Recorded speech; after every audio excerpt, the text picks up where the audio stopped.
Hello everyone, आज हम polity NCERT class 6 का सेकंड चैप्टर करेंगे। तो ये हमारी जो एनसीईआरटी पॉलिटी की सीरीज़ चल रही है उसमें हम डेली एक चैप्टर करते हैं।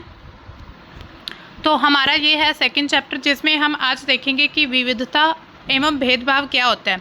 हमने फर्स्ट चैप्टर में ये देखा था कि विविधता क्या होती है कि किसी भी क्षेत्र में भाषा, स्थान या किसी के भी आधार पर जो खाने पीने या रहन सहन के वहाँ के जो एरिया है उसके अकॉर्डिंग जियोग्राफिकल जो सिचुएशंस होती हैं उनके अकॉर्डिंग भारत में बहुत जगह पर विभिन्नता पाई जाती है। मतलब अलग अलग क्षेत्र में अलग अलग प्रकार के लोग रहते हैं, तो उनको हम विविधता कह सकते हैं। तो उसमें हमने जो एक स्टोरी भी देखी थी, जो समीर 1 और समीर 2 था, जिसमें क्या था, जो समीर 1 था वो काफ़ी रिच था, मतलब उसको पढ़ने लिखना मतलब सब कुछ आता था। लेकिन जो समीर 2 था वो काफ़ी पुअर था, वो अखबारें बेचता था, ना ही उसको पढ़ाई आती थी। लेकिन उनमें जो विविधता होने के बावजूद भी उन्होंने आपस में दोस्ती की, बहुत अच्छे से निभाई। तो अब हम देखेंगे कि विविधता भेदभाव कब बनती है, मतलब इसको जो भेदभाव का रूप है वो कब सामने आता है। तो देखिए यहाँ पर इसको हम रीड करते करते समझते चले जाएंगे। तो हम क्या हैं और हम कैसे हैं, ये कई चीज़ों पर निर्भर करता है। हम कैसे रहते हैं, कौन सी भाषा बोलते हैं, क्या खाते हैं, क्या पहनते हैं, कौन से हम खेल खेलते हैं, कौन से हम त्यौहार मनाते हैं, इन सभी पर जो हमारे रहने की जगह है, वहाँ के जो भूगोल और उसके इतिहास का असर पड़ता है। मतलब कि ऐतिहासिक और भूगोलिक स्थितियों के अनुसार हम अपना रहन सहन, खान पान, जो भी हम पहनते हैं, जो गेम्स हम खेलते हैं, जो भी हम त्यौहार मनाते हैं, उन सभी पर इन चीज़ का इफ़ेक्ट पड़ता है। अब देखिए, भारत में हमने देखा था कि बहुत ही विविधताओं वाला देश है। आप भी सोचिए कि भारत में बहुत प्रकार की विभिन्नता पाई जाती है। संसार में जब हम देखते हैं तो मुख्य 8 धर्म प्रमुख हैं, हालांकि और भी बहुत सारे धर्म हैं, लेकिन जो प्रमुख हैं वो 8 धर्म हैं। भारत में उन 8 धर्मों के अनुयायी यानी कि उनको मानने वाले लोग रहते हैं। यहाँ पर 16 से ज़्यादा भाषाएं बोली जाती हैं। जब हम संविधान की बात करते हैं तो हमारे संविधान में भारत के संविधान ने 22 भाषाओं को मान्यता दी है। मतलब 16 से ज़्यादा भाषाएं यहाँ पर भारत में बोली जाती हैं, जो कि लोगों की मातृभाषाएं। मातृभाषा क्या होती है? जो जन्म के बाद तुरंत जो भाषा सबसे पहले सीखी जाती है, जिसको हम मदर टंग बोलते हैं। मतलब जिसको सीखने की ज़रूरत नहीं होती, हमें खुद ही भाषा आती होती है। हम घर में रहकर हमें पता चल जाता है हम इस वर्ड को क्या बोलेंगे। जैसे पंजाब में रहने वाले लोगों की जो मदर टंग है वो पंजाबी होती है। हरियाणा में रहने वाले लोगों की मदर टंग हिंदी होती है। राजस्थान में जो लोग रहते हैं उनकी हिंदी, पंजाबी या राजस्थानी लैंग्वेज होती है। मतलब अपने एरिया के अकॉर्डिंग जो मदर टंग वो होती है, जिसे सीखने की ज़रूरत नहीं पड़ती, बल्कि जब हम घर में रहते हैं तो वो हमें पहले से वो हमें आ जाती है खुद ब खुद। ठीक है।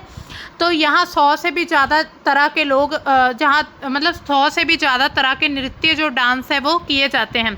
मतलब कि भारत में बहुत प्रकार की विभिन्नता है। हर एक क्षेत्र में जियोग्राफिकल एरिया की बहुत ज़्यादा डिफरेंसेस हैं। आप देख सकते हैं नॉर्थ में, जो भारत का नॉर्थ है उस क्षेत्र में ज़्यादा ठंडा इलाका रहता है। वहीं पर जो अगर हम बीच में जो मध्य भारत को देखें तो वहाँ पर गर्मी होती है। उसके बाद हम साउथ में जाते हैं तो वहाँ पर कुछ और प्रकार का मौसम रहता है।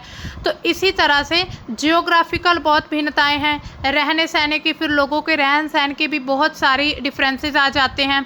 और उसके बाद फिर खाना खाने का जो उनके खान पान में जो भी विभिन्नताएं, वो भी इसी वजह से आती हैं। ये विविधता हमेशा खुश होने का कारण नहीं बनती। मतलब कि ऐसा नहीं है कि अगर विविधता होती है तो हम हमेशा खुश रहते हैं। हम उन लोगों के साथ सुरक्षित और आश्वस्त महसूस करते हैं जो हमारी तरह दिखते हैं, बात करते, कपड़े पहनते हैं, हमारी तरह सोचते हैं। मतलब कि जब किसी 2 व्यक्तियों में विभिन्नता है, मतलब एक दूसरे के ऑपोजिट हैं, तो वो एक दूसरे के साथ रहकर बिल्कुल भी अच्छा फील नहीं करेंगे, सेफ महसूस नहीं करेंगे। हमारे ये मन में होता है कि जो हमारी तरह दिखता है, हमारी तरह जो कपड़े पहनता है, हमारी तरह जो रहता है, हमारी तरह जो विचार रखता है, तो उसके साथ हम ज़्यादा सेफ रहते हैं। कभी कभी जब हम ऐसे लोगों से मिलते हैं जो कि हमसे बहुत ज़्यादा डिफरेंट होते हैं, तो हमें बहुत अजीब लगते हैं, अपरिचित लगते हैं। मतलब कि हम उन्हें कभी नहीं जानते, चाहे वो हमारे पड़ोसी देश के हों, चाहे वो हमारे पड़ोसी के शहर के हों, तो हमें फिर भी ऐसे लगता है कि हम उन्हें बिल्कुल नहीं जानते। कई बार हम समझ नहीं पाते या जान ही नहीं पाते कि वो हमसे अलग क्यों होते हैं। लोग अपने से जो अलग दिखने वालों के बारे में एक अलग तरह की राय बना लेते हैं कि जो हमारी तरह नहीं दिखते हैं वो हमारे लिए सही नहीं है, जहाँ हम उनके साथ सेफ नहीं है। तो ये क्या होता है, जो अलग से हम पहले से अपने मन में किसी भी चीज़ को देखकर पूर्वाग्रह बना लेते हैं, धारणा जो हमारे मन में बन जाती है उसको पूर्वाग्रह कहते हैं। जब आपने भी कभी या हमने मतलब किसी ने भी जब ग्रामीण और शहरी लोगों के बारे में हम सुनते हैं तो हमारे मन में एकदम से आ जाता है ग्रामीण मतलब गांव वाले लोग मतलब अनपढ़ होंगे, उनको कुछ नहीं आता होगा, उनके कपड़े ऐसे होंगे, वो ऐसे खाते होंगे, है ना, उनको तरीका नहीं होता, तो ऐसे मन में धारणा बन जाती है। वहीं पर जब हम शहरी लोगों की बात करते हैं तो हमारे मन में ये भी आ जाता है कि उनमें एटीट्यूड ज़्यादा हो सकता है, या फिर वो ज़्यादा पढ़े लिखे होंगे, वो ज़्यादा अच्छे होते हैं, सुंदर होते हैं, उनकी नॉलेज ज़्यादा होती है। तो ये हमारे मन में सभी प्रकार के जो पूर्वाग्रह बने होते हैं। तो इसी प्रकार यहाँ पर देखिए दिया हुआ है, ग्रामीण लोग जो आधे से ज़्यादा भारतीय लोग जो हैं गांव में रहते हैं। गांव के लोग आधुनिक प्रौद्योगिकी का इस्तेमाल करना पसंद नहीं करते, मतलब कि न्यू टेक्नोलॉजी को यूज़ नहीं करते। फसल की जो बुआई कटाई के समय परिवार के लोग खेतों में 12 से 14 घंटे काम करते हैं। गांव वाले जो लोग होते हैं काम की तलाश में शहरों में जाते हैं और वहां पर स्थानांतरण करने को मजबूर हो जाते हैं। वहीं पर शहरी लोगों के बारे में ऐसे होता है कि शहरी लोगों का जीवन बहुत आसान होता है। यहाँ के लोग बिगड़े हुए होते हैं, आलसी होते हैं। शहरों में लोग अपने परिवार के सदस्यों के साथ बहुत कम समय बिताते हैं। शहरी लोग केवल पैसे की चिंता करते हैं, लोगों की चिंता नहीं करते। शहरों में रहना बहुत महंगा है, लोगों की कमाई का एक बहुत बड़ा हिस्सा किराए में चला जाता है और जो आवाजाही का खर्च हो जाता है उसमें होता है। तो ये हमारे मन में पूर्व धारणाएं बनी होती हैं, सिर्फ गांव या शहर को लेकर नहीं, किसी भी चीज़ को लेकर। कई बार क्या होता है कि लड़के और लड़की को लेकर भी हमारे मन में जो पूर्वाग्रह बन जाते हैं कि लड़की है तो ये काम नहीं कर पाएगी, लड़की है तो पढ़ नहीं पाएगी, खेल नहीं पाएगी, उसको आता नहीं होगा कुछ। अगर लड़का है तो बहुत स्ट्रांग होगा, मतलब लड़का जो होता है वो बहुत स्ट्रांग होता है, शक्तिशाली, वो हर तरह का काम कर लेता है। तो ये हमारे मन में क्या है, पूर्वाग्रह बने हुए हैं। इनमें से कुछ जो कथन है ग्रामीण लोगों को अज्ञानी की तरह दिखाते हैं, जबकि शहर में रहने वाले लोगों को आलसी, सिर्फ पैसों का जो परवाह करने वाले की तरह ही दिखाते हैं। जब हम किसी के बारे में पहले से कोई अपनी अलग राय बना लेते हैं और फिर हम उसे अपने दिमाग में इसी तरह घुसा लेते हैं कि हम उसको बदलना नहीं चाहते, तो उसे पूर्वाग्रह कहा जाता है। ज़्यादातर ये राय जो होती है वो नेगेटिव होती है। जैसे कि हमने देखा ग्रामीण और शहरी लोगों के बारे में, जैसे कि शहरी लोगों को कंजूस, आलसी माना गया। हालांकि ऐसा नहीं होता है, शहरी लोग भी कंजूस नहीं होते हैं, आलसी नहीं होते, बहुत एक्टिव रहते हैं। लेकिन फिर भी हमारे मन में ऐसी राय, नेगेटिव राय ही बनती है। जब हम ये सोचें कि किसी काम को करने का कोई एक तरीका ही सबसे अच्छा और सही है, तो हम अक्सर दूसरों की इज्जत नहीं करते। जब हमें ये लगने लगे कि ये काम करने का ये जो तरीका ये एक ही सही है, इसके बाद चाहे कोई 1000 नए तरीके, अच्छे तरीके लाकर रखते, हम फिर भी ये नहीं मानते कि वो तरीका सही होगा, तो हम क्या करते, उससे दूसरों की इज्जत भी नहीं करते हैं। उदाहरण के लिए अगर हम सोचें कि अंग्रेजी सबसे अच्छी भाषा है, दूसरी भाषाएं महत्वपूर्ण नहीं है, तो हम बाकी भाषाओं को बहुत ही नेगेटिव नज़रिए से देखेंगे। हम उन लोगों की इज्जत नहीं कर पाएंगे जो अंग्रेजी के अलावा और भाषा बोलते हैं। तो आपने ऐसा देखा भी होगा, कभी कई ऐसे क्षेत्र होते हैं जहाँ पर स्कूल कॉलेज में कई प्रकार के आपने देखा भी होगा, जहाँ पर जो गांव के लोग जाते हैं तो जो वहाँ कुछ लोगों के मन में धारणा बनी होती है कि जिसको इंग्लिश आती है वही व्यक्ति अच्छा होता है ना, उसको सब कुछ आता है। तो जब वो इंग्लिश नहीं, किसी को कम आती या नहीं बोलनी आती, तो फिर उसका मजाक बनाया जाता है, उसकी इज्जत नहीं करते हैं लोग वहाँ पर। हम कई बार चीज़ों के बारे में पूर्वाग्रही हो सकते हैं। लोगों के जो धार्मिक विश्वास, उनकी चमड़ी का रंग, जिस क्षेत्र से वे आते हैं, जिस तरह से बोलते हैं, उनके जैसे कपड़े पहनने का तरीका, तो इन सभी के बारे में हम अपने मन में जो पूर्वाग्रह होते हैं वो बना लेते हैं। अक्सर दूसरों के बारे में जो पूर्वाग्रह बनाए जाते हैं, हमारे पूर्वाग्रह इतने ज़्यादा पक्के हो जाते हैं कि हमें उनसे दोस्ती करना अच्छा नहीं लगता। इसी वजह से हम कई बार हमारा ऐसा बिहेवियर हो जाता है कि हम उन्हें दुख पहुंचा देते हैं। मतलब जैसे कोई गांव का लड़का या लड़की है, हमारे मन में ये धारणा बन चुकी है कि उसको तो कुछ नहीं आता होगा, तो हम उसकी इज्जत नहीं करेंगे, उसके बारे में मतलब इतना गलत सोच लेंगे कि हम उनसे दोस्ती भी नहीं कर पाएंगे। अगर वो हमारे से दोस्ती करेगा तो हम उनसे दोस्ती नहीं कर पाएंगे, और इसी वजह से वो बेचारा व्यक्ति दुखी हो सकता है। अब देखिए, इसके अलावा लड़के और लड़की में भी भेदभाव किया जाता है। समाज में लड़के लड़कियों में कई तरह का भेदभाव होता है, हम सभी इससे परिचित हैं, आपको भी पता होगा, हमको भी। और एक लड़का या लड़की होने का अर्थ क्या होता है, मतलब आप में से कई लोग ये कहेंगे कि हम लड़के की तरह या लड़की की तरह जन्म लेते हैं, यह तो ऐसे ही होता है। तो इसमें सोचने वाली बात क्या है, तो इससे को हम आगे डिटेल में देखते हैं।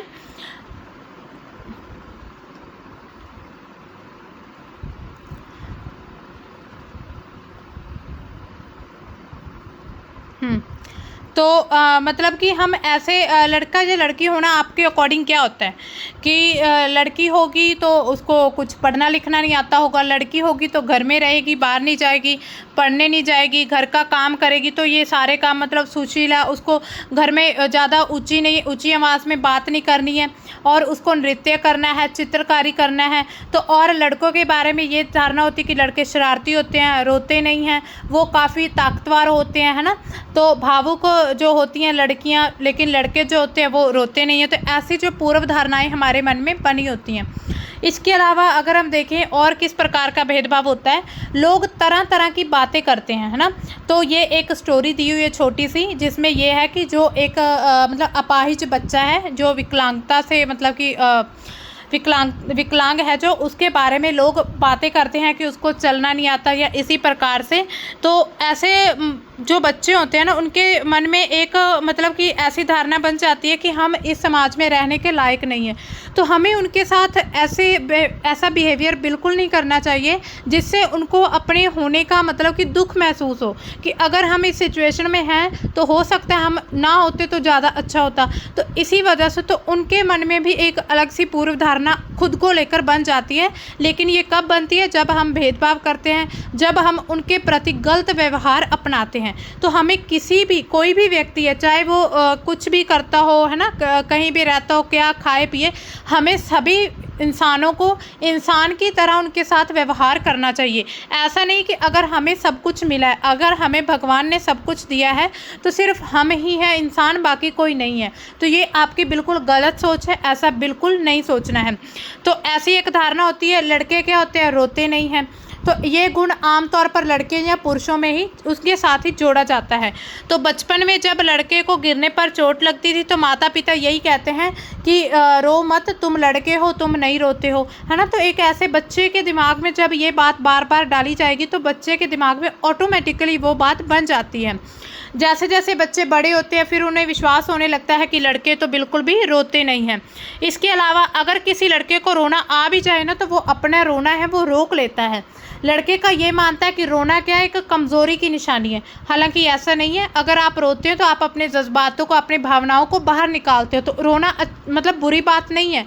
तो लोग जब लड़कों के मन में बचपन से एक बात डाली जाएगी तो उससे क्या होगा, उन्हें लगेगा कि अगर मैं रोने लगा तो मैं कमज़ोर दिखूंगा। हालांकि जो लड़के और लड़कियों दोनों का कभी कभी रोने का मन करता है, खास करके जब उन्हें गुस्सा आता है या फिर दर्द होता है।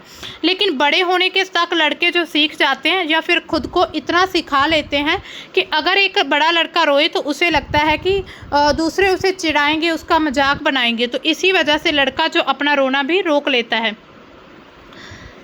इसीलिए दूसरों के सामने वो अपने आप को रोने से रोकता है। लड़के ऐसे होते हैं, लड़कियां ऐसी। तो ये ऐसे लगातार बातें हमें सुनने को मिलती हैं, घर में भी, अपने समाज में, आसपास में, कहीं भी आप चले जाओ तो ऐसी कहीं ना कोई बात आप सुन ही लेते हैं।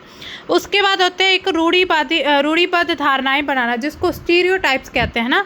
तो जब हम सभी लोगों को एक ही छवि में बांध देते हैं, उनके बारे में पक्की धारणा बना लेते हैं कि भाई ये व्यक्ति तो यही करता है बस, तो उसे हम कहते हैं रूढ़िबद्ध धारणा।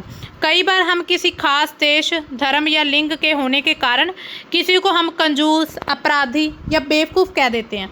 ऐसा उनके बारे में ऐसा दरअसल उनके बारे में मन में एक पक्की धारणा बना लेने के कारण होता है। हमारे मन में पहले से पक्की धारणा बन चुकी होती है। हर देश, धर्म आदि में हमें कंजूस, अपराधी, बेवकूफ़ लोग मिल जाते हैं, सिर्फ इसलिए कि कुछ लोग उस समूह में वैसे होते हैं। तो हम पूरे समूह के बारे में एक ही धारणा बना लेते हैं। हर एक इंसान को एक अनोखे और अलग व्यक्ति की तरह देखने से रोक देती है ये धारणाएं जो होती हैं।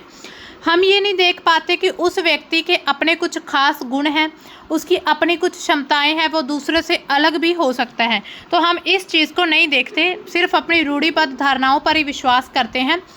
बड़ी संख्या में लोगों को एक ही प्रकार के ये खांचे में जोड़ देती है, मतलब एक ही प्रकार के लोगों, हम मान लीजिए कोई एक ये समुदाय है, इस समुदाय का अगर एक व्यक्ति ऐसा तो हम मान लेते हैं कि सभी व्यक्ति ही ऐसे हैं।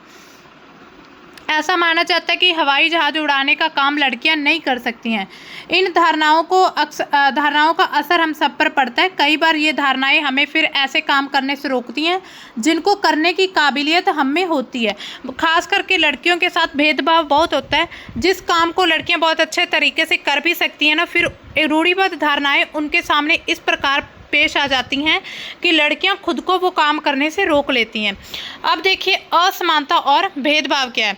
भेदभाव तब होता है जब लोग जो अपने पूर्वाग्रह, मतलब जो पहले उनके मन में कोई भी धारणा बनी हुई है, रूढ़िबद्ध धारणाओं के आधार पर एक दूसरे से बिहेव करते हैं। अक्सर जो लोगों को नीचा दिखाने के लिए कुछ करते रहते हैं,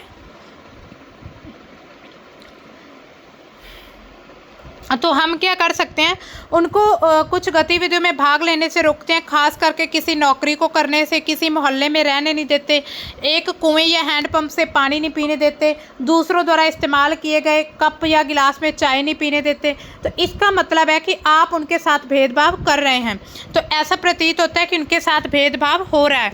भेदभाव कई कारणों से होता है, जैसे हमने पहले देखा था समीर 1 और समीर 2, दोनों बहुत भिन्न थे, उनका धर्म अलग था, उनकी विविधता एक पहलू है। जब ये भेदभाव का कारण तब बनता है, ऐसा तब होता है जब लोग अपने से भिन्न प्रथा और रिवाजों को नीची दर्जे का मानते हैं। मतलब अपने धर्म को अच्छा माने और दूसरे को, मतलब अपने से जो खुद के जो ऑपोजिट धर्म को मानते हैं उसको हम निम्न कोटि का माने। तो ऐसे में क्या होता है, असमानता और भेदभाव बढ़ता जाता है। अब देखिए एक रूढ़िबद्ध धारणा ये बनी होती है मुसलमानों के बारे में कि वे लड़कियों को पढ़ाने में रुचि नहीं लेते हैं, इसलिए उन्हें स्कूल नहीं भेजते। जबकि ये अध्ययन दिखा रहे हैं कि मुसलमानों की गरीबी एक महत्वपूर्ण कारण है। मतलब गरीबी की वजह से वो अपनी लड़कियों को स्कूल नहीं भेज पाते और स्कूल से जल्दी निकाल लेते हैं। जहाँ पर भी गरीबों तक शिक्षा पहुँचाने के प्रयास किए गए, वहाँ पर मुस्लिम समुदाय के लोगों ने अपनी लड़कियों को स्कूल भेजने में रुचि दिखाई है। जैसे केरल में स्कूल घर के पास हैं, सरकारी बस की सुविधा बहुत अच्छी है, जिससे ग्रामीण क्षेत्र में शिक्षकों को स्कूल पहुंचाने में मदद मिलती है। उनमें से 60% से ज़्यादा महिला वहां पर टीचर्स हैं। इन सभी कारकों ने बहुत सारे गरीब परिवार के बच्चों को स्कूल जाने में मदद की है, जिसमें मुसलमान लड़कियां भी शामिल हैं। तो दूसरे राज्यों में जहां पर ऐसे प्रयास नहीं किए गए हैं, वहां पर गरीब परिवारों के बच्चों को स्कूल जाने में बहुत मुश्किल होती है, चाहे मुसलमान हो, जनजातीय हो या किसी और जाति का हो। तो मुसलमान लड़कियों की स्कूल से गैर हाजिरी का कारण धर्म नहीं है, गरीबी है। लेकिन हमारे मन में क्या धारणा है कि जो मुस्लिम लोग हैं वो अपनी लड़कियों को स्कूल नहीं भेजते हैं। तो ये बहुत गलत बात है। अब देखिए जब हमने पहले चैप्टर में देखा था समीर, उन दोनों के बीच में अंतर था। तो ये जो धर्म है वो विविधता का पहलू नहीं होता है, ये असमानता होती है। बहुत लोगों के पास खाने, कपड़े और घर की मूल ज़रूरतों को पूरा करने के लिए साधन और पैसे नहीं होते हैं। इसी कारण फिर दफ्तर, अस्पताल, स्कूलों आदि में उनके साथ भेदभाव होता है। कुछ लोगों को विविधता और असमानता पर आधारित दोनों तरह के भेदभाव का सामना करना पड़ता है। एक तो इसका कारण है कि वे उस समुदाय के सदस्य हैं जिनकी संस्कृति को मूल्यवान नहीं माना जाता।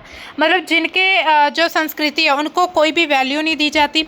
ऊपर से अगर वे गरीब है तो उसके पास अपनी ज़रूरतों को पूरा करने के लिए साधन नहीं है, तो इस आधार पर भी भेदभाव किया जाता है।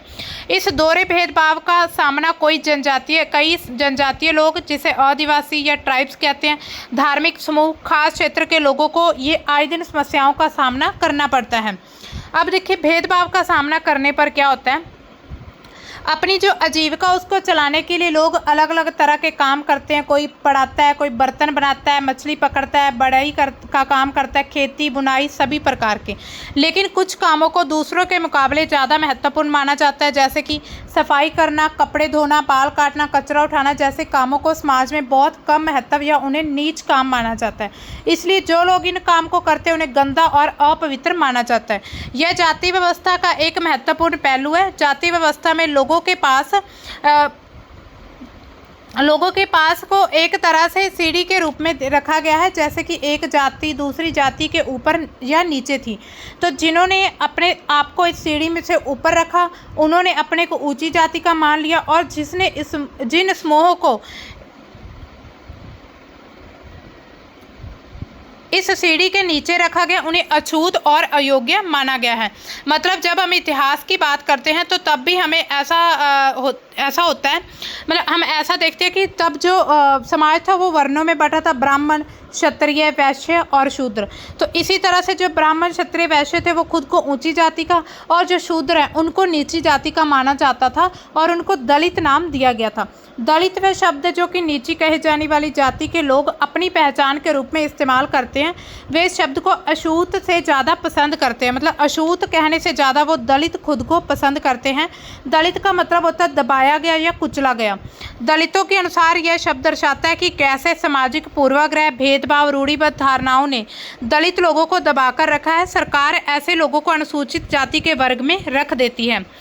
तो यहाँ पर आप देख सकते हैं ये है भीमराव अंबेडकर जो है, या फिर किसी और बच्चे की, जो भी किसी की भी कहानी हो सकती है, लेकिन जब हम इतिहास में देखते हैं तो डॉक्टर भीमराव अंबेडकर के साथ इतना भेदभाव हो रहा था क्योंकि वो भी दलित जाति से बिलोंग करते थे। तो उन्हें स्कूल में जो कक्षा में पढ़ने नहीं दिया जाता था, उन्हें बिल्कुल बाहर, जहाँ पर बच्चे अपने जो चप्पल उतार कर रखते हैं, तो वहाँ पर उन्हें बैठाया जाता था पढ़ने के लिए। और तो और उन्हें वहाँ पर जो स्कूल में है उस मटके से पानी नहीं पीने दिया जाता था जहाँ से बाकी बच्चे पानी पीते थे। तो इस प्रकार का भेदभाव हमारे समाज में देखा जाता था। तो इन्हीं सभी भेदभाव को कम करने के लिए आज सरकार क्या कर रही है, आरक्षण की नीतियाँ लेकर आती है। लेकिन कुछ लोग इस आरक्षण को भी बहुत गलत मानते हैं। अब देखिए, जाति प्रथा के नियम एकदम निश्चित किए गए थे। अछूतों को दिए गए काम के अलावा और कोई काम करने की इजाज़त नहीं थी।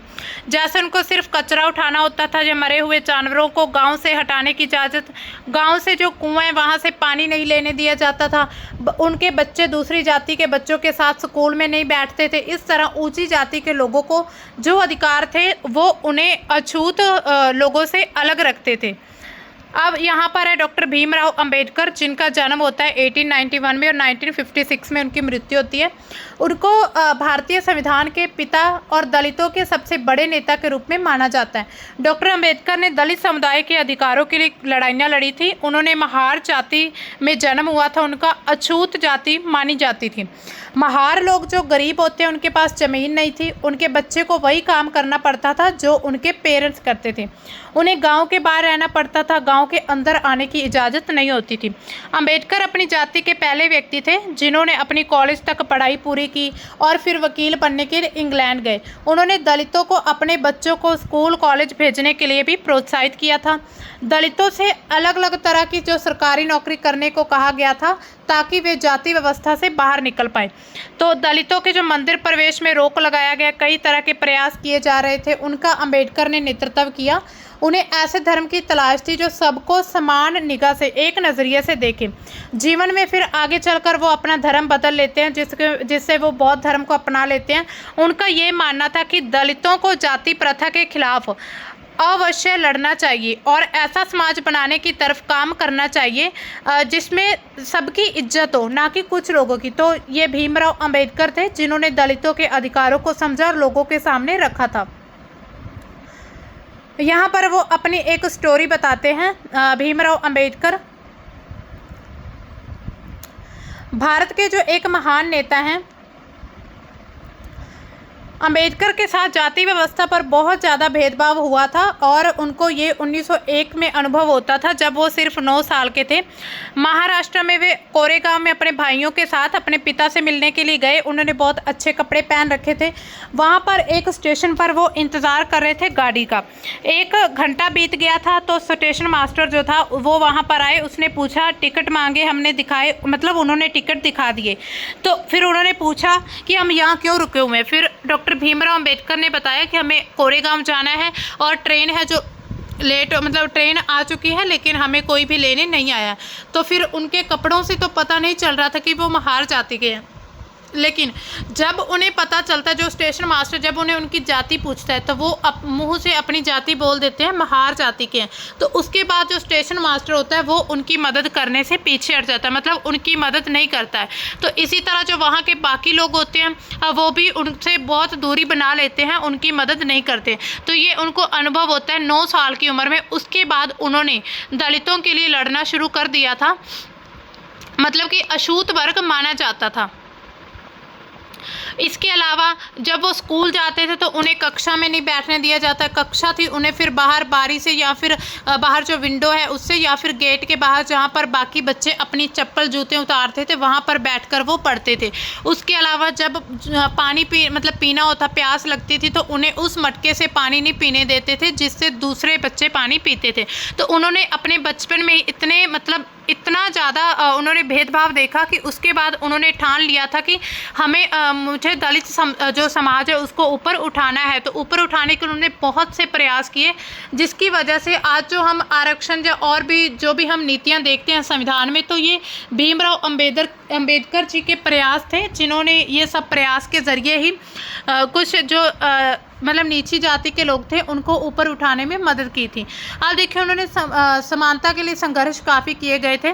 ब्रिटिश शासन से आज़ादी पाने के लिए जो संघर्ष किया गया था उसमें समानता के लिए संघर्ष भी शामिल थे। दलित, औरत, जनजातीय लोग, किसानों ने अपने जीवन में जिस गैर बराबरी का सामना किया था उसके खिलाफ उन्होंने लड़ाइयाँ लड़ी थी।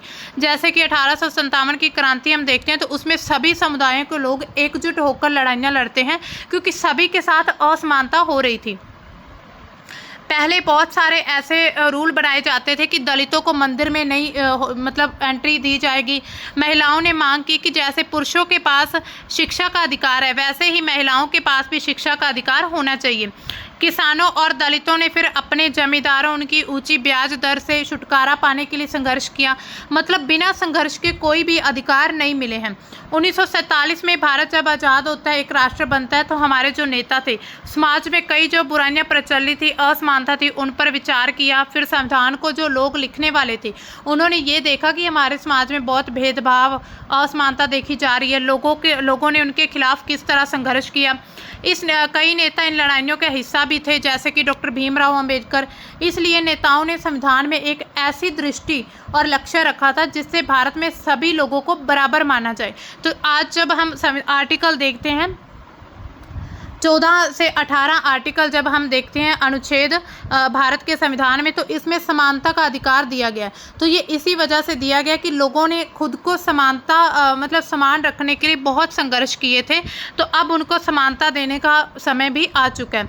हर एक व्यक्ति को समान अधिकार, समान अवसर प्राप्त हैं। अस्पृश्यता, छुआछूत को ख़त्म कर दिया गया और इसे कानूनी रूप से ख़त्म करने के लिए कानून भी बनाए गए हैं। लोग अपनी पसंद का काम चुन सकते हैं, बिल्कुल आज़ादी है। नौकरियां सभी लोगों के लिए खुली हुई हैं। इसके अलावा संविधान ने सरकार पर ये जिम्मेदारी डाली है कि गरीबों और जो मुख्य धारा उससे अलग थलग जो समुदाय, नीचे तबके के लोग हैं, उनको समानता के अधिकार के फ़ायदा दिलवाने के लिए विशेष कदम उठाएगी। तो ये सरकार को दिशा निर्देश दिए गए हैं। हमारे संविधान में इस विचार पर जोर दिया गया है, पर इसमें क्या है कि असमानता जो हम देखते हैं आज भी मौजूद है कहीं ना कहीं। समानता वह मूल्य है जिसके लिए हमें निरंतर संघर्ष करते रहना होगा, मतलब हमें लगातार संघर्ष करना होगा। भारतीयों के लिए समानता का मूल्य क्या है? वास्तविक जीवन का हिस्सा बने, सच्चाई बने। इसके लिए लोगों के संघर्ष और उनके आंदोलन और सरकार द्वारा जो कदम उठाए जाने बहुत ज़रूरी हैं। तो ये भारत का संविधान है, आप देख सकते हैं। इसमें ये भारत के संविधान की उद्देशिका प्रस्तावना है, जिसमें साफ साफ लिखा है, हम भारत के लोग भारत को एक संप्रभु, प्रभुत्व संपन्न, समाजवादी, धर्मनिरपेक्ष, पंथनिरपेक्ष, लोकतंत्रात्मक गणराज्य बनाने के लिए तथा उसके समस्त नागरिकों को सामाजिक, आर्थिक, राजनीतिक न्याय, विचार, अभिव्यक्ति, विश्वास, धर्म और उपासना की आज़ादी, स्वतंत्रता, प्रतिष्ठा और अवसर की समता प्राप्त करने के लिए तथा उन सब में व्यक्ति की गरिमा और राष्ट्र की एकता, अखंडता सुनिश्चित करने वाली बंधुता बढ़ाने के लिए दृढ़ संकल्प होकर अपनी इस संविधान सभा में आज तारीख 26 नवंबर 1949 ईस्वी को एतद द्वारा इस संविधान को अंगीकृत अधिनियमित और आत्मर्पित करते हैं। तो ये संविधान की जो प्रस्तावना है, जिसको संविधान का आप सारांश या कंक्लूजन भी बोल सकते हैं। तो इसमें साफ साफ लिखा गया है, स्वतंत्रता दी जाएगी, समता दी जाएगी, जो न्याय किया जाएगा, सभी लोगों के साथ समानता की जाएगी, तो राष्ट्र की एकता अखंडता को मतलब कि बरकरार रखना होगा। संविधान के लेखकों ने और ये भी कहा था कि विविधता की इज्जत करना, उसे मूल्यवान मानना, समानता सुनिश्चित करने में बहुत महत्वपूर्ण है। उन्होंने ये भी महसूस किया था कि लोगों को अपने धर्म का पालन करने के लिए अपनी भाषा बोलने, अपने त्यौहार मनाने, अपने आप को खुले रूप से अभिव्यक्त करने की आज़ादी होनी चाहिए। इसी वजह से जो हमें स्वतंत्रता का अधिकार दिया गया। ये भी कहा कि कोई एक भाषा, धर्म, त्यौहार सभी के लिए जरूरी नहीं होना चाहिए। उन्होंने ध्यान दिया कि सरकार सभी धर्मों को बराबर मानेगी। इसीलिए भारत एक धर्मनिरपेक्ष राज्य है, जहाँ पर लोग बिना किसी भेदभाव के अपने धर्म का पालन करते हैं। इसे हमारी एकता के महत्वपूर्ण कारक के रूप में देखा जाता है। हम इकट्ठे रहते हैं और एक दूसरे की इज्जत करते हैं। तो ये भारत में हालांकि अभी भी जो असमानता या छुआछूत जैसी कुछ मतलब कि समस्याएं देखी जाती हैं, लेकिन अगर इनको सही ढंग से लागू किया जाए तो इनको ख़त्म करने में भी बहुत ही देर नहीं लगेगी। हमें निरंतर संघर्ष करना होगा समानता को लाने के लिए। तो इसी वजह से समानता को भी पाना संभव है। मतलब अभी जो असमानता उसको हम एक लेवल पर मतलब सभी लोगों को समान लाकर रख सकते हैं। तो ये था हमारा आज का चैप्टर। तो ठीक है दोस्तों, मिलते हैं हम अपने नेक्स्ट चैप्टर में। तब तक के लिए बाय, थैंक्स फॉर वॉचिंग।